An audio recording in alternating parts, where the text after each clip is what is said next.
जी हाँ, ऐसे आर्टिकल का कंटेंट कैसे लिखा जाता है जो कि गूगल में हाईली रैंक होता है। मनी पेज आपकी वेबसाइट पे बहुत इंपॉर्टेंट रोल रखता है, वही सबसे ज्यादा आपको इनकम जनरेट करके देता है और उसके साथ इंफॉर्मेशनल कंटेंट की भी इंपॉर्टेंस है। इन्हीं दोनों पेजेस का डिटेल कंटेंट, लेआउट और इसकी कैलकुलेशन, जिसमें हेडिंग्स कितनी होनी चाहिए, वर्ड काउंट कितना होना चाहिए, वो डिटेल में इस वीडियो में बताने वाला हूँ। इस वीडियो का आपने एंड तक देखना है क्योंकि मैं आज आपको ऐसा टूल बताने वाला हूँ जो आपके काम में गेम चेंजर साबित होने वाला है, जो आपका काम घंटों के बजाय मिनटों में करके दे देता है। और यही वो टूल है जो आपको कैलकुलेशंस प्रोवाइड करता है, जिसकी बेस पे आप जब आर्टिकल राइट करते हैं तो मैक्सिमम बेनिफिट्स आपको मिलते हैं। आप अपना आर्टिकल प्रोफेशनल स्टैंडर्ड पे कैसे क्रिएट कर सकते हैं, इसी कैलकुलेशन को फॉलो करते हुए जो आपको मैं इस वीडियो में एक्सप्लेन करने वाला हूँ। उसके अलावा अगर आप कंटेंट आउटसोर्स करते हैं, अपना कंटेंट किसी और से लिखवाते हैं, तो वो सारी मैनेजमेंट में आप इसी के थ्रू एक ही जगह पर मैनेज कर सकते हैं। गूगल का एल्गोरिथम जब भी कोई अपडेट करता है जिसकी वजह से वेबसाइट्स पे बहुत ज्यादा इफेक्ट पड़ता है, इसी टूल को यूज करते हुए आप उसको कैसे फिक्स कर सकते हैं। अगर आप मुझे पहली दफा देख रहे हैं और एक्साइटेड हैं इसी वीडियो के लिए, तो चेक कर ले कि यूट्यूब चैनल आपने सब्सक्राइब कर रखा है, फेसबुक पे पेज फॉलो किया हुआ है और उसके अलावा इंस्टाग्राम पे ही फॉलो कर सकते हैं।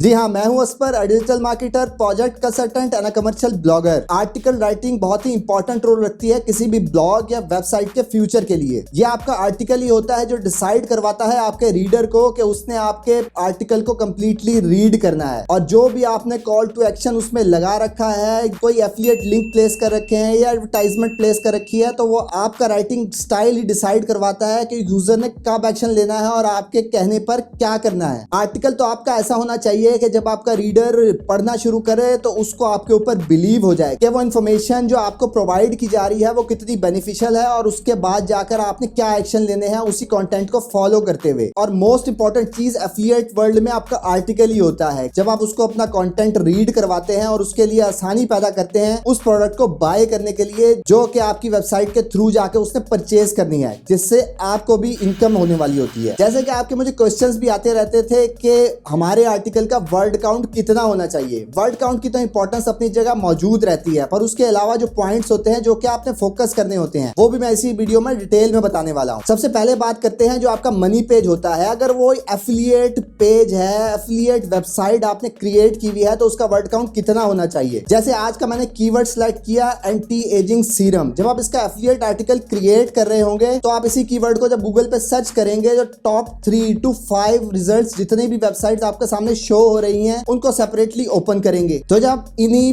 5 to 3 रिजल्ट्स को एनालाइज करते हैं, इन वेबसाइट्स के वर्ड काउंट को चेक करते हैं और इनका वर्ड काउंट अपने पास नोट डाउन कर लेते हैं और उसकी एवरेज, इन तीनों का एवरेज वर्ड काउंट निकालते हैं। यानी कि एवरेज 1000 वर्ड्स अगर लिख रखे हैं ईच वेबसाइट ने, तो आपके लिए वर्ड काउंट 1000 होने वाला है। लेट्स सपोज कि 3 वेबसाइट्स को हमने एनालाइज किया तो एवरेज निकली कि ईच वेबसाइट ने 1000 वर्ड्स क्रिएट कर रखे हैं। तो जब आप अपना एफिलिएट आर्टिकल इसी टॉपिक पे क्रिएट कर रहे होंगे तो आपने उसके वर्ड काउंट में 10 to 20% वर्ड्स ऐड कर देने हैं। ये तो था वन लाइन आंसर कि अगर आप किसी भी प्रोडक्ट पे, किसी भी टॉपिक पे काम करने वाले हैं तो किस तरह आपने वर्ड काउंट निकालना है और उसी वर्ड काउंट को फॉलो करना है, क्योंकि हमने उन्हीं रिजल्ट्स को फॉलो करना होता है जो हाईली रैंक कर रहे होते हैं। ऐसा नहीं हो सकता कि अगर हमने एवरेज निकाली है 1000 वर्ड्स की और आप उसके ऊपर 2 to 3000 वर्ड्स लिख दें या 500 वर्ड्स लिख दें, तो वो काम नहीं करने वाला। अगर आप इस तमाम प्रोसेस को सिंप्लीफाई करना चाहते हैं तो फिर आज जो मैं आपको टूल बताने वाला हूं ये आपका तमाम काम आसान कर देगा। जो काम आपने मैनुअल परफॉर्म करना था वो ये आपको ऑटोमेटिकली प्रोवाइड कर देता है। तो आज जो हम टूल यूज करने वाले हैं उसका नाम है सर्फर एसईओ। सर्फर एसईओ जो आपको कैलकुलेशंस प्रोवाइड करता है वो 500 प्लस गूगल सिग्नल की बेस पे प्रोवाइड कर रहा होता है। अब आप खुद सोचें कि अगर ये 500 प्लस सिग्नल्स आप खुद कैलकुलेट करने बैठेंगे तो आपको कितना टाइम लगेगा। तो यही काम ये मिनटों में करके दे देता है। तो ये थी कुछ इंपॉर्टेंट पॉइंट सर्फर एसईओ के बारे में। इसकी प्राइस में हम बाद में डिस्कस करेंगे, क्योंकि पहले जो मैं आपको इसकी क्वालिटी चीज बताने वाला हूँ उसको सुनना जरूरी है, और लास्ट में मैं आपको इसकी प्राइस भी बता के जाऊंगा। सबसे पहले चलते हैं कि मनी पेज जो आपका अगर किसी एफिलिएट प्रोडक्ट से रिलेटेड है, जिस तरह हमने एफिलिएट कीवर्ड फाइंड किया था एंटी एजिंग सीरम, उसका एफिलिएट कीवर्ड होगा best anti ageing serum. Surfer SEO आप साइन अप करेंगे और उसके बाद जो मैं आपको स्टेप्स बताने वाला हूं वो इसी पैटर्न के थ्रू फॉलो करने हैं। सर्फर एसईओ के अंदर आप लॉगिन होंगे और उसके बाद आपने कंटेंट एडिटर में जाना है। कंटेंट एडिटर में जाकर हम ये अपना कीवर्ड जो कि है बेस्ट एंटी एजिंग सीरम जो है एंटर करेंगे, और उसके बाद डेस्कटॉप और मोबाइल की आपको ऑप्शन नजर आ रही है, इसमें से आप कोई भी सिलेक्ट कर सकते हैं। जरूरी नहीं कि आप मोबाइल या डेस्कटॉप के बारे में सोचते रहें। जब आप यहाँ अपना कीवर्ड एंटर करते हैं, अगर आप यूएसए में अपनी वेबसाइट को रैंक कराना चाहते हैं तो फिर यहाँ यूएसए सिलेक्ट करेंगे। अगर आप यूके को टारगेट कर रहे हैं या किसी भी और कंट्री को टारगेट कर रहे हैं, वही कंट्री आपने यहाँ सिलेक्ट जरूर करना है, और वही आपका टारगेटेड कंट्री होगा जिससे आप मनी मेकिंग करने वाले हैं। उसके सामने आपको एनएलपी का ऑप्शन नजर आ रहा है, नेचुरल लैंग्वेज प्रोसेस। इसको डिटेल पे आप गूगल पे सर्च कर सकते हैं, पर इसको आपने यहाँ पर ऑन रखना है, और उसके बाद क्रिएट अ क्वेरी का बटन दबा देना है। ये 1 to 2 मिनट्स लेगा लोडिंग के लिए, तमाम डाटा इकट्ठा करेगा और फिर आपको एक नेक्स्ट स्क्रीन कुछ इस शक्ल की आपके सामने आ जाएगी। इसमें से आपको कॉर्नर पे ये सेटिंग्स का आइकन नजर आ रहा है, जिसके ऊपर आप क्लिक करेंगे, और जब थोड़ा नीचे जाएंगे तो यहाँ आपको वर्ड काउंट शो कर रहे हैं 2064 words, headings 13, paragraph 7, minimum images 8, NLP terms 330। यहाँ पर आप ऐड कर सकते हैं वो तमाम टर्म्स जो कि आपको ऑप्शन यहाँ पे नजर आ रहा है। उसके बाद हम नीचे जाते हैं, टॉपिक्स का ऑप्शन नजर आ रहा है, जिसमें ये 3 ऑप्शंस बाय डिफॉल्ट चेक हुए हुए हैं। ये वो फ्रीक्वेंटली आस्क्ड क्वेश्चंस भी हो सकते हैं जो कि आपने मनी पेज के एंड पे जरूर इंक्लूड करने हैं। ये प्रैक्टिस करने के बाद अब आपने इसको यूटिलाइज कैसे करना है वो ये है कि वर्ड काउंट जो आप इस टॉपिक पे अपना क्रिएट करेंगे, उस पेज का वर्ड काउंट 206 वर्ड्स होना चाहिए, यानी कि इससे 19-20 अप डाउन हो सकता है, पर इसी टारगेट को आपने मेंटेन करना है। उसके अलावा 13 हेडिंग्स आप यूज करेंगे, मिनिमम 7 पैराग्राफ्स आपने क्रिएट करने हैं, 8 इमेजेस यूज होनी चाहिए मिनिमम आपके इस मनी पेज में। उसके अलावा ये तमाम टर्म्स जो आपको डिटेल में यहाँ ऑप्शन शो हो रहे हैं, इसकी क्वांटिटी भी बता रहा है कि जो आपने आर्टिकल क्रिएट करना है उसको इसी क्वांटिटी के अंदर यूज करना है। अब आपको जरूरत पड़ने वाली है सर्फर की एक्सटेंशन की, जिसका लिंक मैंने डिस्क्रिप्शन में भी दिया हुआ है, जिसका आइकन कुछ इस शक्ल का शो होता है। इसको आप डाउनलोड कर लेंगे अपने क्रोम की एक्सटेंशन के साथ। जब आपने एक्सटेंशन इंस्टॉल कर रखी होगी, जब आप इस शेयर बटन पे क्लिक करेंगे तो यहाँ पर आपको ऑप्शन आएगा कि आप इस डॉक्यूमेंट जो डिटेल आपको इस पेज पे शो हो रही है उसको आप लिंक करना चाहते हैं गूगल ड्राइव के डॉक्यूमेंट के साथ। जब आप इसके ऊपर क्लिक करेंगे तो यही सारा डाटा वो आपके गूगल ड्राइव पे एक डॉक्यूमेंट क्रिएट करेगा, जिसका आप नाम रख सकते हैं अपने ही कीवर्ड के अकॉर्डिंगली, और अपने राइटर्स को यही लिंक आपने प्रोवाइड करना है। जैसे एग्जांपल में आप देख रहे हैं कि जब मैं कोई भी वर्ड लिखता हूं जो कि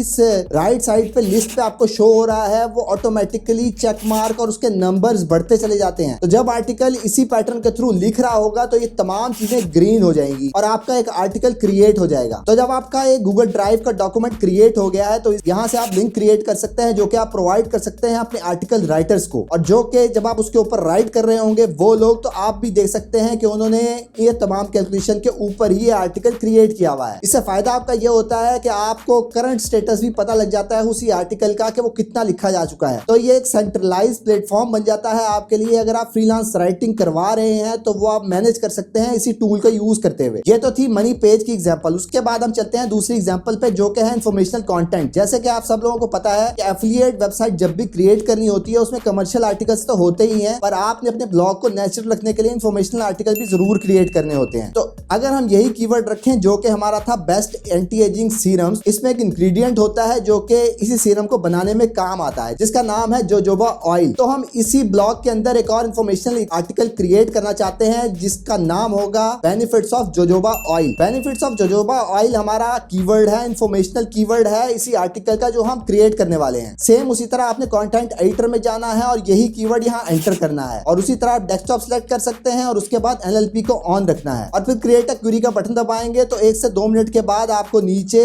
जब इसकी प्रोसेसिंग कंप्लीट हो जाएगी तो यहाँ लिंक बन जाएगा। उसके ऊपर जब आप क्लिक करेंगे तो सेम पिछले मेथड की तरह यहाँ भी आपको स्टैट्स नजर आ रहे हैं। जब आपको बेनिफिट्स ऑफ जोजोबा ऑयल की डिटेल्स नजर आ गई हैं उसी पेज पे, तो फिर सेम उसी तरह हमने यहाँ पे सेटिंग का आइकन क्लिक करना है। जब सेटिंग का आइकन क्लिक किया, जो हम नीचे गए तो यहाँ आपको वर्ड काउंट बता रहा है कि जो आपने आर्टिकल इस टॉपिक पे क्रिएट करना है वो 1451 वर्ड्स का होना चाहिए, मिनिमम 10 हेडिंग्स उसके ऊपर होनी चाहिए और 5 पैराग्राफ मिनिमम होने चाहिए, और मिनिमम 3 पेजेस ही आपने प्लेस करनी है उसी आर्टिकल में। यहाँ पर हमें 330 टर्म्स नजर आ रही है सेम पिछली एग्जांपल की तरह, जो कि जब आप आर्टिकल क्रिएट करेंगे तो ये वर्ड्स आपने अपने आर्टिकल में इसी क्वांटिटी के थ्रू यूज जरूर करने हैं। उसके बाद आपको टॉपिक्स नजर आ रहे हैं, यहाँ पे 4 टॉपिक्स पे ऑटोमेटिकली चेक लगा हुआ है। इसके चेक लगने का मतलब ये नहीं कि आप इसी फॉर्मूले पे चल पड़े, आपने अपनी रिसर्च खुद करनी है, यानी कि आप benefits of jojoba oil Google में सर्च करेंगे और टॉप 3 to 5 वेबसाइट्स को एनालाइज करेंगे और उसमें से देखेंगे कि फ्रीक्वेंटली आस्क्ड क्वेश्चन में कौन सा ऐसा वर्ड है जो सर्फर एसईओ आपको नहीं निकाल के दे रहा, उसको आप ऐड ऑन करेंगे। क्योंकि आपने एक्स्ट्रा बेनिफिट देंगे तो आपके जगह बनने के चांसेस भी सर्च में ज्यादा हो सकते हैं। और सेम उसी तरह शेयर के बटन पर क्लिक करेंगे, एक्सटेंशन आपने इंस्टॉल कर रखी होगी तो सेम उसी तरह गूगल ड्राइव का लिंक ओपन हो जाएगा और ये तमाम कैलकुलेशन कैरी फॉरवर्ड हो जाएंगी आपके गूगल ड्राइव के डॉक्यूमेंट पे। और फिर उसी तरह जब आप जैसे जैसे कीवर्ड्स आपका राइटर लिखता चला जाएगा, ये तमाम वर्ड्स ग्रीन होते चले जाएंगे और यही लिंक आप उस प्रोवाइड करेंगे आर्टिकल राइटर को, जिससे आप मैनेजमेंट कर सकेंगे अपने फ्यूचर के आर्टिकल की। तो ये जो 10 to 20% का आपको फार्मूला बताया था, ये भी उसी फार्मूले के तहत चल रहा होता है। तो आपने इसी वर्ड काउंट के अंदर रहते हुए अपना आर्टिकल क्रिएट करना है, सेम इसी परफॉर्मे के थ्रू जो कि ये जो आपको कैलकुलेशन प्रोवाइड कर रहा है। आप थोड़ा सा डिस्कस करते हैं कि आपके आर्टिकल का लेआउट कैसा होना चाहिए। लेट्स सपोज हम बेनिफिट्स ऑफ जोजोबा ऑयल के ऊपर अपना आर्टिकल क्रिएट करने वाले हैं और सर्फर एसईओ ने हमें बताया कि आपका वर्ड काउंट मिनिमम 1000 वर्ड्स का होना चाहिए। तो आपने अपने राइटर को जो इन्फॉर्मेशन प्रोवाइड करनी है वो ये है कि आपने रिसर्च ओरिएंटेड टून रखनी है अपनी राइटिंग करते हुए। अमेरिकन इंग्लिश राइटिंग करनी है अगर आप यूएसए को टारगेट कर रहे हैं, और कोई भी अननेसेसरी इंफॉर्मेशन नहीं देनी है अपने आर्टिकल में जो कि आपके रीडर का इंटरेस्ट ड्रॉप कर सकती है। इसी एग्जांपल ये है कि लोग अपनी रिसर्च जब किसी आर्टिकल पे कर रहे होते हैं तो विकिपीडिया से इंफॉर्मेशन निकाल रहे होते हैं। अगर हमारा कीवर्ड जोजोबा ऑयल है तो ये बता रहे होते हैं कि जोजोबा ऑयल कब इजाद हुआ। किसी को ये नहीं जानना कि ये कब फाउंड हुआ था, उसको जानना है कि इसके बेनिफिट क्या है, साइड इफेक्ट्स क्या हैं। आप चलते हैं कि कंटेंट का स्ट्रक्चर क्या होना चाहिए और स्ट्रक्चर पे कितने वर्ड काउंट होने चाहिए। सबसे पहले आपका इंट्रोडक्शन होता है। इंट्रोडक्शन आपने आर्टिकल के इंट्रोडक्शन में 100 to 150 वर्ड्स राइट करते हैं। उसके बाद आप बेनिफिट डिस्कस करते हैं जिसका वर्ड काउंट 100 to 150 वर्ड्स पे होना चाहिए। उसके बाद आप साइड इफेक्ट डिस्कस करेंगे जो कि 100 वर्ड्स के अंदर ही आपने एक्सप्लेन करने हैं। जिस चीज के बारे में बता रहे हैं उसके इंग्रेडिएंट्स क्या हो सकते हैं, इसको आपने 250 वर्ड्स के अंदर एक्सप्लेन करना है। और जब आप बेनिफिट्स और इंग्रेडिएंट्स अपने एक्सप्लेन कर रहे होंगे तो उनको सब हेडिंग जरूर बनाना है और ईच हेडिंग के अंदर 100 to 150 वर्ड जरूर राइट करने हैं। उसके बाद आपका एफएक्यू सेक्शन आ जाता है। आपके